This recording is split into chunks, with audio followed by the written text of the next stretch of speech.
வாய்ப்புண் எவ்வாறு வருகிறது? அதை நாம் எப்படி தடுக்கலாம்? வாய்ப்புண்ணுக்கான சில எளிய மருத்துவ குறிப்புகளையும் நாம் இந்த வீடியோவில் பார்க்கலாம்.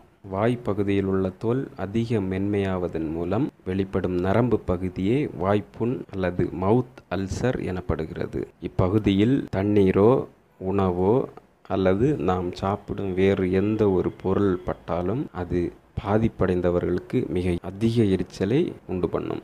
வாய்ப்புண் ஒரு தொற்று நோய் அல்ல, இது பாக்டீரியாக்களினால் ஏற்படும் தொந்தரவு. நோய் எதிர்ப்பு சக்தி குறைவானவர்கள் இதனால் அதிகமாக பாதிக்கப்படுகின்றனர். குறிப்பாக வைட்டமின் B12, இரும்புச்சத்து மற்றும் ஃபோலிக் அமில குறைபாடு உள்ளவர்களுக்கு அதிக அளவில் வாய்ப்புண்கள் வருகிறது. குறிப்பிட்ட சில வகை மருந்துகளின் ஒவ்வாமையினாலும் வாய்ப்புண் வருகிறது. பரம்பரை மற்றும் மரபு நோய், பெற்றோரில் எவருக்கேனும் வாய்ப்புண் இருப்பது போன்றவைகளினாலும் பிள்ளைகளுக்கும் அவை தொடரும் என்பது புள்ளி விபரங்கள் தரும் செய்தி.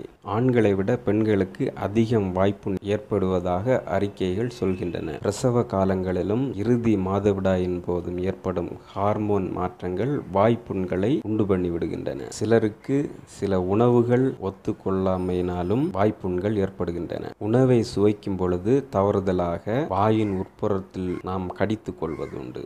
முரட்டுத்தனமாக பல் விளக்குவதாலும் பிரஷை கொண்டு வாயில் ஏற்படுத்தி கொள்ளும் காயங்களினாலும் வாய்ப்புண் ஏற்படுகிறது. முறையற்ற உணவு முறை பழக்கங்கள் மற்றும் முட்டை, காஃபி, சீஸ், ஸ்ட்ராபெரி, பைனாப்பிள் போன்ற அமிலத்தன்மை உள்ள உணவுகளை அதிகம் உண்பதாலும் வாய்ப்புண் ஏற்படுகிறது. சோடியம் லெரல் சல்ஃபேட் அதிக அளவில் கலந்துள்ள சில பேஸ்ட்களை உபயோகிப்பதாலும் வாய்ப்புண் ஏற்படுகிறது. மேலும் தொடர்ந்து புகைப்பிடிப்பவர்கள் திடீரென கைவிடும் போதும் வாய்ப்புண் ஏற்படுகிறது. வாய்ப்புண்ணை நாம் அறவே ஒழிக்க முடியாவிட்டாலும் சில பழக்க வழக்கங்கள் மூலம் வருவதை தவிர்க்கலாம். நல்ல உணவு பழக்க வழக்கங்கள் மூலமாகவும் உப்பு நீர் அல்லது நுண்கிருமிகளை அழிக்கவல்ல ஆன்டி பாக்டீரியா கொண்டு வாயை கொப்பளித்தல் முறை மூலமும் வாயை சுத்தமாக வைத்திருப்பதன் மூலமும் காலையிலும் இரவிலும் நன்றாக பல் துலக்குதல் போன்ற காரணங்களால் வாய்ப்புண் வராமல் தவிர்க்கலாம். வாய்ப்புண் வந்தவர்கள் தேன், சுத்தமான நெய் அல்லது கிளிசரின் ஆகியவற்றினை வாய்ப்புண் உள்ள இடத்தில் தடவுவது நல்ல பலனை தரும். வாழைப்பழத்தை தயிருடன் கலந்து